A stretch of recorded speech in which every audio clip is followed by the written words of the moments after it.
Yesus, kemuliaan hanya bagimu dari dulu, sekarang, sampai selama-lamanya. Kami sungguh mengucap syukur untuk hari yang baru, kesehatan yang baru, kekuatan yang baru. Terima kasih Bapa. Mari kita berdoa bersama-sama. Ulangi seperti apa yang saya ucapkan. Bapa kami yang ada di dalam surga, Bapa kami yang ada di dalam surga, dikuduskanlah namamu. dikuduskanlah namamu. Datanglah kerajaanmu, jadilah kehendakmu Jadilah kehendak di bumi ini seperti di dalam surga. di dalam surga. Bapa yang baik, Bapa yang berikanlah kami pada hari ini rezeki yang menjadi bagian kami secukupnya, cukup untuk memberikan pinjaman kepada banyak bangsa, sedangkan kami sendiri tidak punya pinjaman. Cukup untuk menjadi saksi Tuhan, mulai dari Yerusalem, Yudea, Samaria, sampai ke ujung-ujung bumi. Cukup untuk menjadikan semua bangsa murid Kristus dan membaptis mereka dalam nama Yesus. Terima kasih Bapa untuk rezeki yang secukupnya, dan ampunilah dosa-dosa kami, ampunilah kesalahan kami, seperti kami pun mengampuni orang-orang yang bersalah kepada kami. Dan janganlah masukkan kami ini ke dalam pencobaan, tetapi bebaskanlah kami dari segala yang jahat, sebab Engkaulah yang empunya kerajaan, kuasa, dan kemuliaan sampai selama-lamanya. Dalam nama Tuhan Yesus, kami sudah berdoa. Haleluya, haleluya. Mari Bapak Ibu sekalian, sekarang kita bersama-sama secara serempak dan serentak kita akan menggemakan Mazmur 91 dengan suara yang keras, dengan suara yang lantang dari tempat kita masing-masing. 2, 3. Mazmur 91. Orang yang duduk dalam lindungan yang maha tinggi dan bermalam dalam naungan yang maha kuasa akan berkata kepada Tuhan, tempat perlindunganku dan kubu pertahananku, Allahku yang kupercayai. Sungguh Tuhanlah yang akan melepaskan aku dari jerat penangkap burung dan dari penyakit sampar yang busuk. Dengan kepaknya Tuhan akan menudungi aku, di bawah sayapnya aku akan berlindung. Kesetiaan Tuhan ialah perisai dan pagar tembok. Amin, amin, amin. Terjadi di dalam nama Tuhan Yesus. Aku tak usah takut terhadap kedahsyatan malam, terhadap panah yang terbang di waktu siang, terhadap penyakit sampar yang berjalan di dalam gelap, terhadap penyakit menular yang mengamuk di waktu petang. Walau 1.000 orang rebah di sisiku dan 10.000 di sebelah kananku, tetapi itu tidak akan menimpa aku. Aku hanya menontonnya dengan mataku sendiri dan melihat pembalasan terhadap orang-orang fasik. Sebab Tuhan ialah tempat perlindunganku, yang maha tinggi telah kubuat tempat perteduhanku. Amin, amin, amin. Terjadi di dalam nama Tuhan Yesus. Malapetaka tidak akan menimpa aku, dan tulah tidak akan mendekat kepada kemahku. Sebab malaikat-malaikat Tuhan akan diperintahkan oleh Tuhan kepadaku untuk menjaga aku di segala jalanku. Para malaikat Tuhan akan menatang aku di atas tangannya, supaya kakiku jangan terantuk kepada batu. Singa dan ular tedung akan aku langkai. Aku akan menginjak anak singa dan ular naga. Amin, amin, amin. Terjadi di dalam nama Tuhan Yesus. Sungguh hatiku melekat kepada Tuhan, maka Tuhan akan meluputkan aku, Tuhan akan membentengi aku, sebab aku mengenal nama Tuhan. Bila aku berseru kepada Tuhan, Tuhan akan menjawab. Tuhan akan menyertai aku dalam kesesakan. Tuhan akan meluputkan aku dan memuliakan aku. Dengan panjang umur akan Tuhan kenyangkan aku, dan akan Tuhan perlihatkan kepadaku keselamatan daripadanya. Amin, amin, amin. Terjadi di dalam nama Tuhan Yesus. Terima kasih ya Abba ya Bapa. Sekarang kami membuka hati kami untuk ditaburi oleh benih kebenaran firman Tuhan. Kami percaya firman-Mu itu adalah pelita bagi kaki kami dan terang bagi jalan hidup kami. Dalam nama Yesus yang siap untuk mendengar dan diberkati oleh firman Tuhan, angkat jempolnya ke depan, katakan amin 3 kali. Amin, amin, amin. Salam kebangkitan, salam penuaian. Semangat pagi. Apa kabarnya Bapak Ibu semuanya?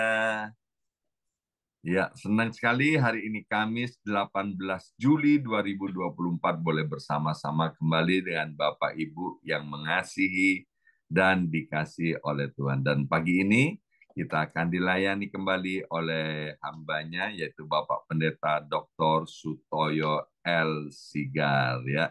Silakan Pak D, waktu dan tempat untuk Pak D. Baik, Bapak Ibu, salam selamat pagi, selamat sore petang di Indonesia. Ya, senang berjumpa kembali di pagi ini. Hari ini agak berbeda. Ya, pada waktu saya tanya Pendeta Yongki apa tema yang diberikan, beliau bilang terserah saja. Ya, jadi saya akan berbicara hari ini.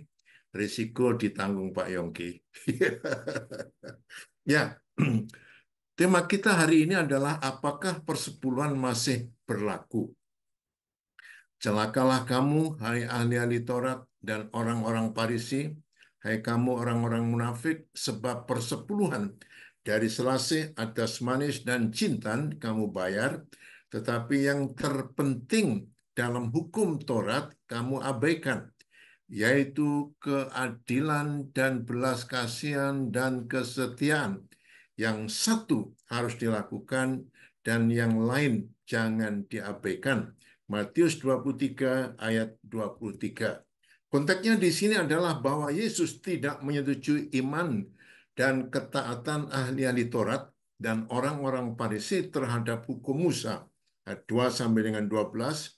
Ia mengungkapkan kekecewaannya dengan mengucapkan 8 kata celaka atas mereka, yaitu ayat 13 sampai dengan 36.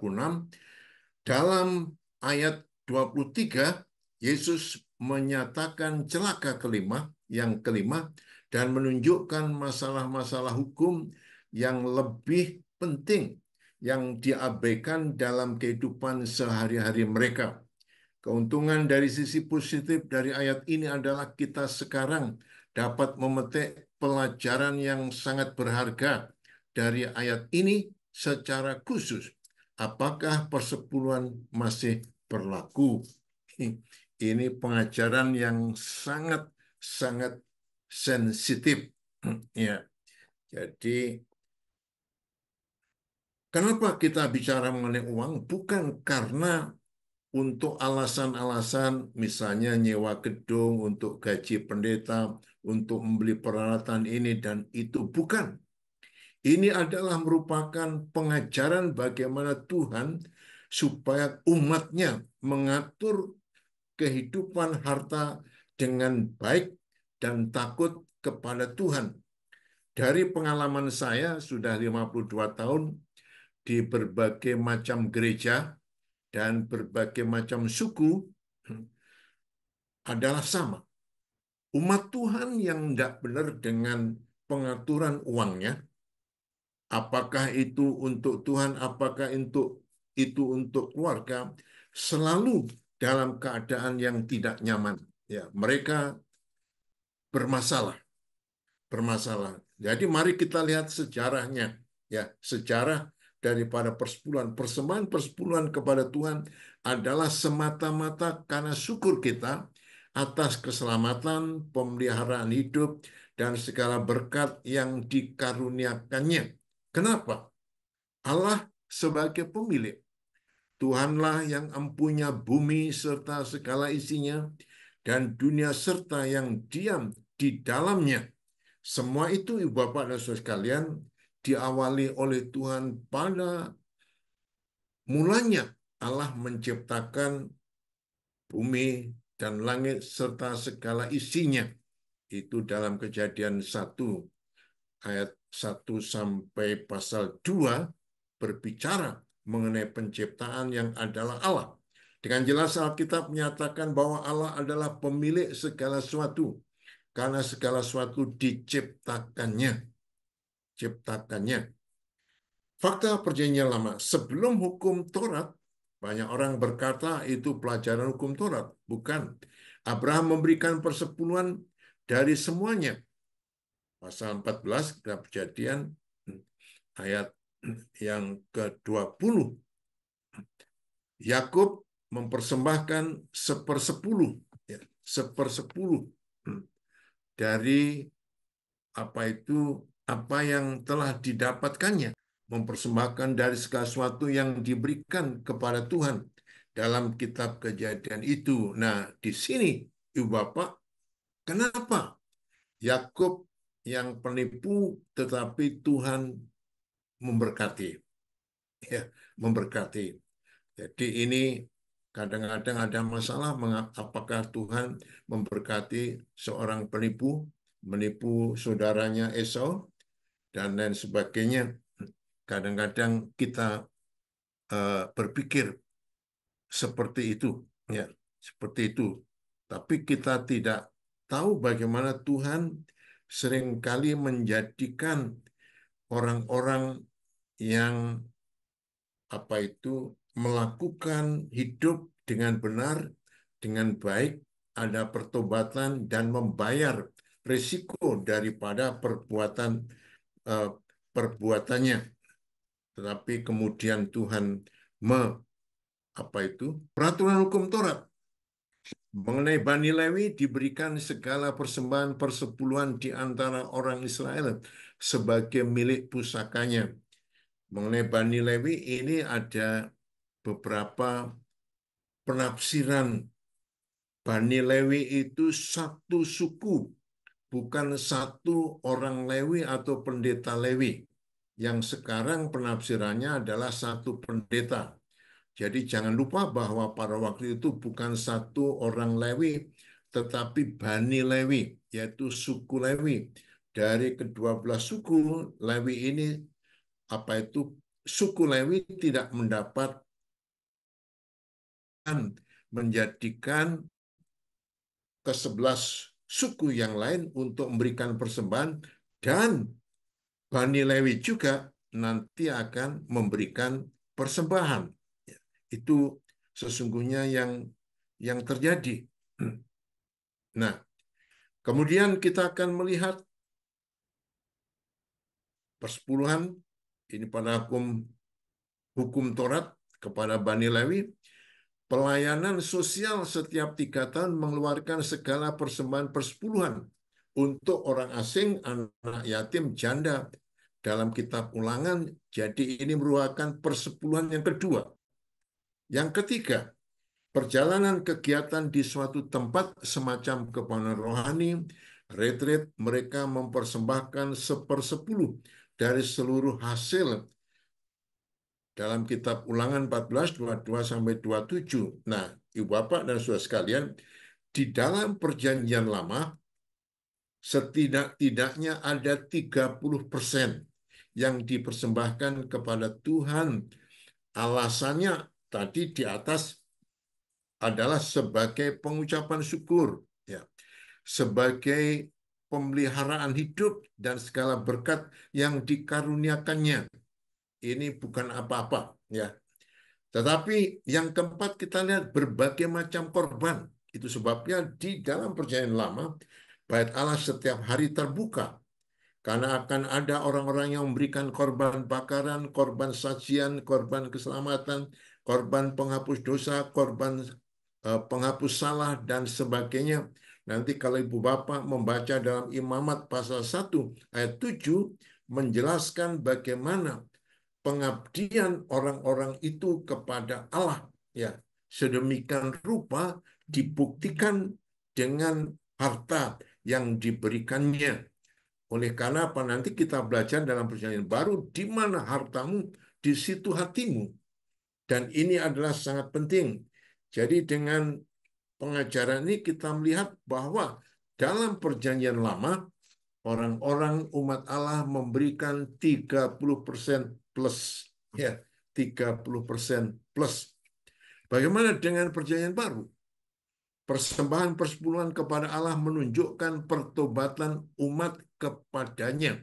Jangan lupa, menunjukkan pertobatan umat kepadanya. Ketaatan dalam memberikan persembahan persepuluhan yang benar merupakan salah satu praktek perjanjian antara Allah dan umatnya. Bahkan memberikannya lebih dari jumlah tersebut. Dalam pengajaran Yesus melalui perumpamaan ada sekitar 38 perumpamaan dan 16 membicarakan tentang harta benda atau uang. Jadi dengan kata lain, betapa pengajaran Yesus memberikan tekanan yang sangat penting berkenaan dengan pengabdian harta, ya, kepada Allah sebagai bukti daripada kasihnya. Coba kita lihat pengalaman Zakheus. Tuhan, setengah dari milikku akan kuberikan kepada orang miskin, dan sekiranya ada sesuatu yang kuperas dari seorang akan kukembalikan 4 kali lipat. Lukas 19 ayat 8. Artinya, Zakheus memberikan 50%. Itu luar biasa, ya, luar biasa. Ibu Bapak, ini penting menjadi pemahaman buat kita, ya, berkenaan dengan pemahaman ini. Apakah Yesus setuju? Ibu Bapak, Yesus itu orang Yahudi. Alkitabnya adalah Alkitab Perjanjian Lama, dan dia dididik dalam kehidupan tradisi Perjanjian Lama. Dengan kata lain, Yesus pasti melakukan apa yang dilakukan oleh pengaturan-pengaturan Tuhan sebelum Taurat, pada zaman Perjanjian Lama, ya, Perjanjian Lama. Tetapi kita melihat dalam Perjanjian Baru agaknya berbeda. Kita lihat janda miskin. Lalu datanglah seorang janda yang miskin, dan ia memasukkan 2 peser, yaitu 1 duit. Janda ini memberi dari kekurangannya semua yang ada padanya, yaitu seluruh nafkahnya. Markus 12 ayat 41 sampai 44. Artinya janda ini memberikan berapa? 100% dari apa yang dimilikinya. Kenapa 100%? Nanti kita akan lihat pengajaran yang ada berikutnya. Orang kaya yang sukar masuk kerajaan Allah. Lukas 18 ayat 27. Apa yang terjadi dengan orang kaya ini? Orang kaya ini beribadah, orang kaya ini peduli dengan orang tuanya, orang kaya ini taat kepada hukum-hukum Allah, tetapi satu, dia tidak siap, tidak rela menggunakan hartanya untuk kemuliaan Tuhan dan menjadi berkat kepada sesama. Ibu Bapak, lakukan hukum agama, tetapi tanpa pengabdian, tanpa stewardship, tanpa penata layanan, rupanya Tuhan tidak menerimanya. Karena tadi sudah saya sebutkan, di mana hartamu, di situ hatimu. Ketika harta kita tidak ada dalam Tuhan, maka seringkali kita tidak rela untuk mempersembahkannya, ya, mempersembahkannya. Oleh karena itulah kita perlu berpikir secara dalam, mengapa itu menjadi kata kunci. Ungkapan yang sangat saya senangi, kita bekerja mati-matian, kita berkorban mati-matian, kita berusaha mati-matian, nggak dibawa mati. Ya, jadi ini penting sekali buat kita untuk melihatnya. Orang kaya itu baik, benar, melakukan hukum-hukum Allah, tetapi dia berkeberatan untuk mempersembahkan harta kepada Tuhan. Kita lihat gereja yang mula-mula. Selalu ada di antara mereka yang menjual harta miliknya untuk dibagi-bagikannya. Nanti Anda membaca dalam kitab Kisah Rasul-Rasul, pasal 1 sampai dengan pasal 4, kita melihat bagaimana mereka siap untuk melakukan berbuat itu. Oleh karena spontanitas hatinya yang sudah diubahkan oleh Tuhan, yang dahulu berkiblat kepada dunia, kepada aku, sekarang dia kepada Allah, sehingga sadar bahwa segala sesuatu itu adalah milik daripada Allah. Allah. Jadi orang-orang Kristen dituntut oleh Tuhan bukan memberikan persepuluhan yang menurut saya itu persembahan minimal. Kenapa? Begini, Ibu Bapak, kalau Anda belajar mengenai hukum atau ilmu ekonomi, kalau seseorang mempunyai penghasilan 10 juta rupiah, ini saya rupiahkan, persepuluhannya 1 juta, sisanya 9 juta. Kalau seseorang memiliki gaji penghasilan 1 juta, persepuluhannya 100.000, yang sisanya 900.000. 900.000 dibandingkan dengan 9 juta tidak imbang. Artinya orang miskin ini memberi lebih berkorban dibandingkan orang yang gajinya 10 juta. Ya, 10 juta. Itulah sebabnya saya berpikir bahwa persepuluhan adalah merupakan bentuk persembahan minimal. Karena secara hukum ekonomi, secara kehidupan kemanusiaan, secara gaji atau pendapatan yang diperoleh adalah tidak adil ketika itu diukur dengan persepuluhan. Ya, itu sebabnya saya katakan ini merupakan persembahan minimal. Kita belum memberikan persembahan kalau belum memberikan yang minimal. Ya, jadi ingat itu. Kita belum memberikan persembahan karena yang minimal pun kita belum memberikan. Apakah yang lain itu hanya merupakan sisa yang kita berikan kepada Tuhan karena Tuhan menuntut seluruh hidup. Ya, seluruh hidup. Masih ingat Roma 12 ayat 1 itu, karena itu saudara-saudara, demi kemurahan Allah, aku menasihatkan kamu supaya kamu mempersembahkan tubuhmu. Mempersembahkan tubuhmu, tubuh ini yang menghasilkan uang, yang menghasilkan kepandaian, yang menghasilkan kemampuan, menghasilkan talenta, adalah merupakan persembahan yang dikatakan yang hidup, yang kudus, dan yang berkenan kepada Allah. Itu adalah ibadahmu yang sejati. Nah, coba perhatikan itu. Seluruh hidup kita adalah kepunyaan daripada Allah. Milik daripada Allah. Selayaknya lah segala keberadaan ini dipersembahkan kepada Tuhan. Dan itu sebabnya kita perlu mempersembahkan yang terbaik untuk Tuhan. Tuhan layak harus menerima yang terbaik dari hidup kita. Sebab Tuhan bukan pengemis, Tuhan bukan tukang parkir. Di Indonesia ada tukang parkir. Tuhan bukan siapa-siapa yang meminta-minta, tetapi Tuhan mau melihat umatnya, anak-anaknya mengasihinya. Ya, kalau ada anak yang mengasihi orang tua, mungkin orang tuanya sudah kaya, tapi kerinduan anak membawa sesuatu kepada orang tua adalah sebagai ucapan syukur terima kasihnya. Orang tua mungkin bisa membeli, ya, bisa membayar, tetapi persembahan dari anak merupakan bukti daripada kasihnya. Namun harus diakui, untuk memiliki gaya hidup yang tidak terikat oleh harta kekayaan atau uang adalah sangat sulit.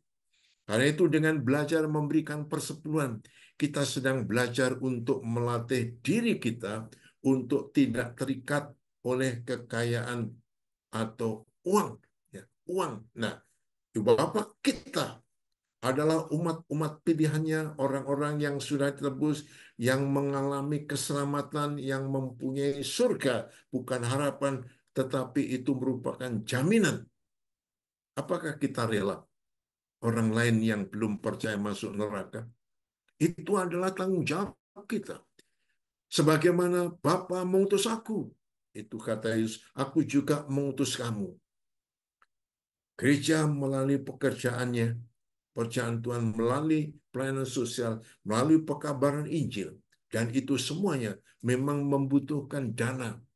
Tuhan bisa dengan cara sendiri mengambil, menyentuh semua orang percaya, tetapi kita, supaya kita mengalami kuasanya, mujizatnya, kehadirannya, penyertaannya melalui apa yang kita lakukan. Ya, itulah sebabnya, Ibu Bapak, kita melakukan dengan apa yang bisa kita buat. Lalu kata celakalah. Sebanyak 8 kali Yesus mengatakan celakalah. Ya, celakalah, berkata celakalah dalam pasal 23 ini. Hal ini merupakan kecaman yang paling pedas. Bukan sikap toleransi. Yesus tidak membiarkan dosa. Ia setia terhadap panggilannya, maka ia murka terhadap kejahatan. Nanti bandingkan pasal 21, 12 sampai dengan 17, dan mengutuk dosa dan ketidakbenaran. Begitu besar kasih Yesus. Setiap orang-orang yang akan binasa karena memutarbalikkan firman itu, yang dikatakan Yesus menyebabkan ia menggunakan kata-kata seperti orang munafik, orang neraka, pemimpin buta, orang bodoh, kuburan yang dilapur putih, keturunan ular beludak, ayat-ayat dalamnya, sekalipun keras dan menghukum, namun diucapkan dengan hati yang hancur, ya, hati yang hancur, yang penuh dengan rasa kasih, rasa kasih. Kita akan melihat kelihatan profesional tetapi menyesatkan itu yang dilakukan oleh orang Yahudi, orang Farisi, orang Farisi. Mereka tampaknya seperti ahli agama dan mau menjadi orang yang populer, orang penting, dan diperhatikan oleh orang lain. Senang menerima penghormatan, namun mereka mencegah orang masuk surga karena Injil mereka diputar balikkan. Yesus tidak menghukum ahli Taurat dan orang-orang Farisi untuk memberikan persepuluhannya. Dia tidak mencela itu karena persepuluhan adalah bagian dari dan sesuai dengan hukum Musa yang mereka jalani. Dalam ayat 23, Yesus menunjukkan bukan untuk menghakimi, tetapi memberi demi keuntungan mereka hal-hal lain yang relevan dalam hukum Musa yang tidak mereka patuhi. Nah, Ibu Bapak, jadi Yesus tidak mencela persepuluhannya, tetapi mencela kelakuannya. Yang terpenting kamu abaikan, yang pasti tidak ada yang salah dengan memberikan persepuluhan dari selasih atas manis dan cinta. Ini sangat taat. Yesus tidak mengecam pemberian persepuluhan ini karena hal ini merupakan kewajiban. Inilah yang harus kamu lakukan. Namun ia mengecam hal-hal yang lebih penting yang tidak dilakukan, yaitu keadilan. Keadilan berarti menyelaraskan perilaku kita sesuai dengan standar Allah. Mereka telah mengabaikan tolak ukur yang tepat sebagai dasar penilaian mereka. Sebagaimana ditunjukkan dalam Matius 15 ayat 19, mereka mengembangkan tradisi mereka yang melanggar hukum Allah, menggantikan doktrin Allah dengan doktrin manusia. Jadi mereka kritik, mereka sakiti, mereka bunuh Yesus dan bayar Yudas. Pedoman kita adalah firman Allah, bukan tradisi, bukan kemampuan kepandaian manusia. Yang kedua, belas kasihan. Gereja, sekali lagi, bukan lembaga sosial yang bergerak, yang menekankan bidang sosial. Gereja bersifat rohani, tentu saja gereja bergerak dan melayani manusia seutuhnya. Berarti pelayanan secara holistik. Sebab orang lapar perlu ditolong, diberi makan, orang sakit memerlukan obat, dan keperluan jasmani lainnya. Tetapi kalau semuanya itu dapat dipenuhi, bila tidak membawa mereka akan penerimaan kepada Kristus akan diselamatkan, maka tetap saja mereka tidak beroleh keselamatan. Itu sebabnya gereja harus lebih menekankan keselamatan, pemberitaan akan juru selamat daripada tekanan kepada sosial, walaupun sosial adalah merupakan hal yang sangat-sangat penting juga. Ketiga, kesetiaan. Dalam hal kesetiaan kita semua menyadari pentingnya menghindari kebaktian dan menghindari kefasikan di depan umum personality kita. Namun bagaimana jika tindakan kita sembunyikan dari publik? Bagaimana kita memperlakukan pasangan, anak-anak kita dalam privasi rumah kita? Bagaimana dengan pikiran kita yang sebenarnya? Apakah batin sama rohaninya dengan apa yang terlihat? Apakah kelakuan kita sesuai dengan yang kita yakini? Kesetiaan bersangkut paut dengan iman. Iman kita perlu dinyatakan dalam perbuatan, dalam tindakan, tutur kata, kelakuan kita dari hari ke hari, ya, hari ke hari. Akhirnya, Ibu Bapak, persembahan persepuluhan telah dipraktikkan sejak sebelum hukum Taurat ditetapkan dalam Perjanjian Lama dan kemudian dalam Perjanjian Baru, walaupun kuantitasnya berbeda. Kata-kata yang satu menunjuk pada hal yang terpenting dalam hukum Taurat, sedangkan kata-kata yang lain menunjuk pada persepuluhan dari selasih, atas, manis, dan cinta. Dengan memberikan persepuluhan bukannya mengharapkan supaya kita diberkati, karena sesungguhnya kita sudah diberkati, lahir telanjang, nanti mati telanjang. Hidup kita dengan berbagai kesehatan, dengan berbagai sandang pangan papan yang kita miliki itu merupakan berkat Allah. Tetapi Tuhan akan melimpahkan berkat lebih kalau kita siap rela untuk dipakai melalui kepandaian, kemampuan, harta kita. Orang-orang Kristen dituntut bukan hanya memberikan persepuluhan, melainkan seluruh hidup kita, termasuk di dalamnya adalah harta kita. Kita bukanlah pemilik, melainkan pengelola, ya, yang harus bertanggung jawab kepada yang empunya miliknya, yaitu Tuhan. Saat di sini, nanti di pengadilan Kristus, kita akan mempertanggungjawabkan itu semuanya. Ya, mari berdoa. Bapa kami dalam surga, mengucap syukur dan terima kasih. Hamba-Mu telah berhenti berbicara. Biarlah Roh-Mu yang kudus akan menjelaskan lebih supaya itu teraplikasi dalam kehidupan umat-Mu. Tuhan, ampuni kami kalau kami sering kurang setia.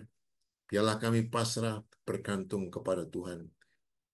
Bentuklah dan pakailah kami sebagai umat-Mu yang berkenan. Dalam nama Yesus kami berdoa. Amin. Amin.